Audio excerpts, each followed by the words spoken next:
County Counsel, we ask that you do an analysis and bring that back to us. Madam Chair, we did look at this briefly. We didn't have a whole lot of comments on this. Some of the board's questions were how would this potentially affect things like breweries and wineries and those type of businesses in the county.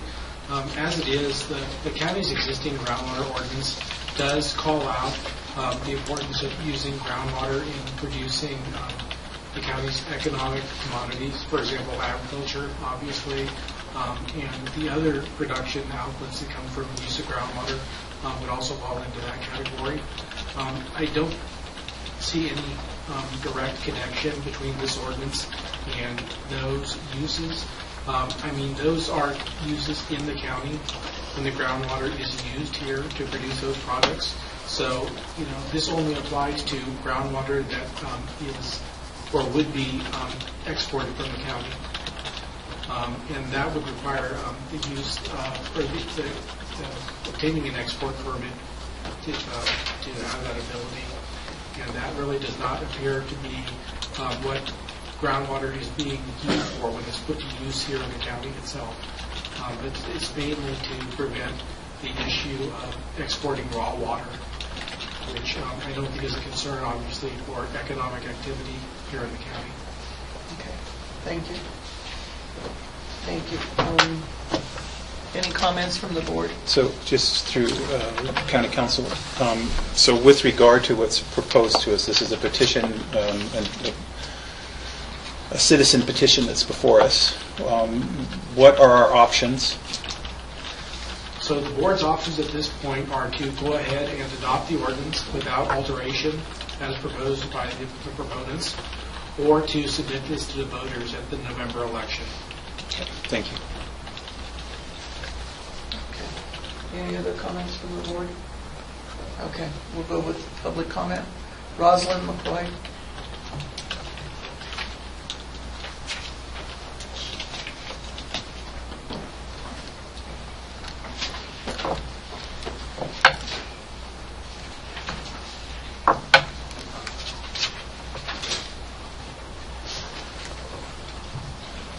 Rosalind McCoy. I'm a resident of Mount Shasta, Siskiyou County, raised my children here.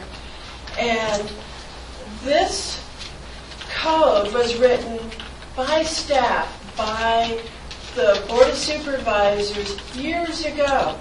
And I really believe it is the spirit of this code that our representatives protect all groundwater in Siskiyou County. But then it was interpreted that you are only allowed to protect the groundwater that's in the green areas. That's very limited, and it changes depending on what Sacramento deems groundwater basins. I don't believe when this code was written that it was restricted only to these basins, but now that's how it's interpreted.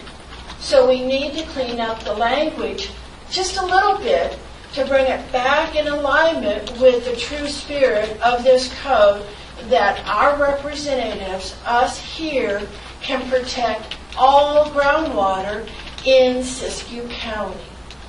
And it is time now to no longer give water bottling companies an exemption from applying to this permit and giving our representatives, our council, the ability to regulate.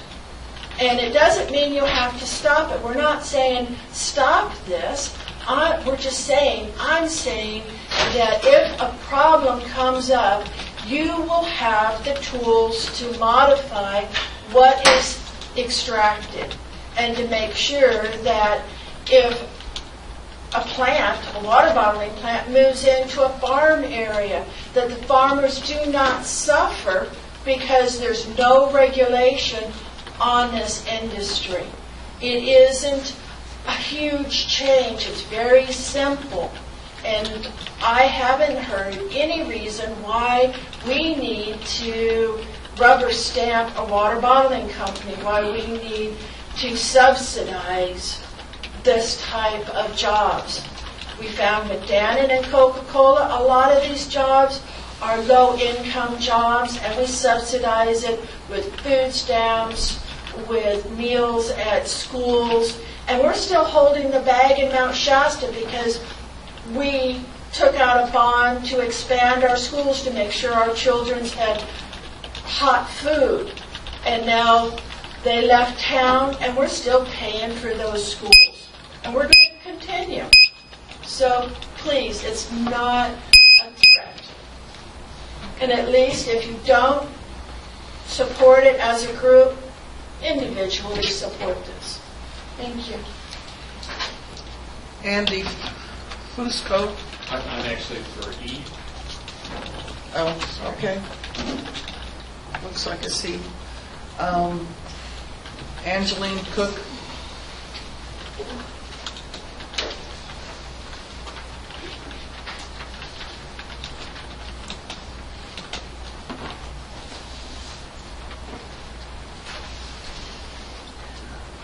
My name is Angelina Cook. I live in McLeod, California.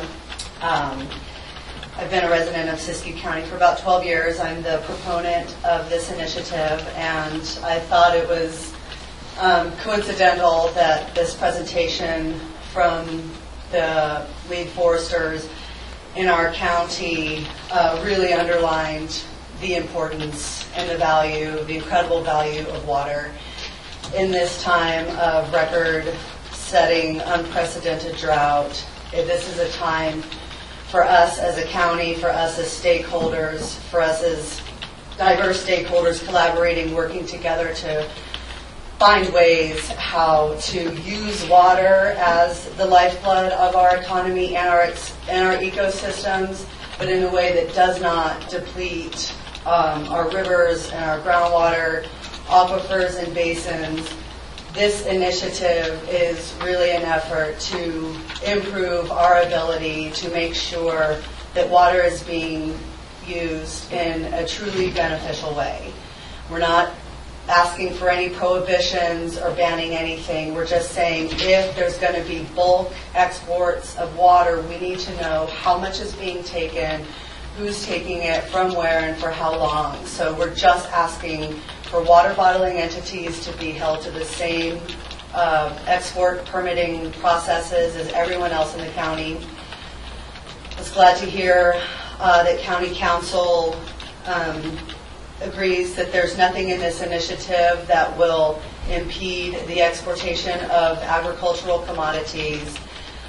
This is simply removing the exemption to ensure that water bottling companies will be held to the same laws as everyone else. And another issue that was raised in the staff report was the potential for this initiative to be in conflict with SGMA. And we've done some research, and from what we can see, SGMA absolutely recognizes the authority of counties to regulate groundwater, and DW, the Department of Water Resources, is interested in expanding basin boundaries to incorporate volcanic aquifers, which probably won't happen until 2020 at the minimum.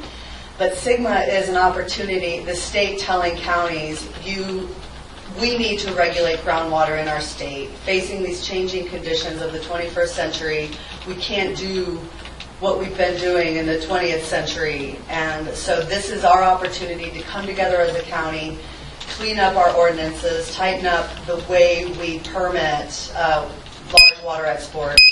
So please do support this. This is not a huge ask, and I think it's going to help our economy and our environment in the long run. Okay, thank you.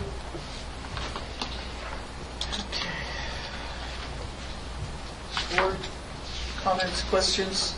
So for clarification, this isn't about supporting the initiative or not. This is about putting this before the voters or adopting it as is. And at least from this supervisor, it would have to go to the voters. I wouldn't be interested in adopting it as is. Same for So me. is that a motion? Sure. I would move that the Board of Supervisors adopt the attached resolution to submit the groundwater management initiative to the voters without alteration at the election of November 8th, 2016, pursuant to the Elections Code, Section 9118B. And that's what we're here for, is one or the other. Okay. Do we have a second? I second. Did you second, Ray? I will second. No, I just- I will second it. We have a motion and a second. All those in favor? Aye. Opposed? None to oppose.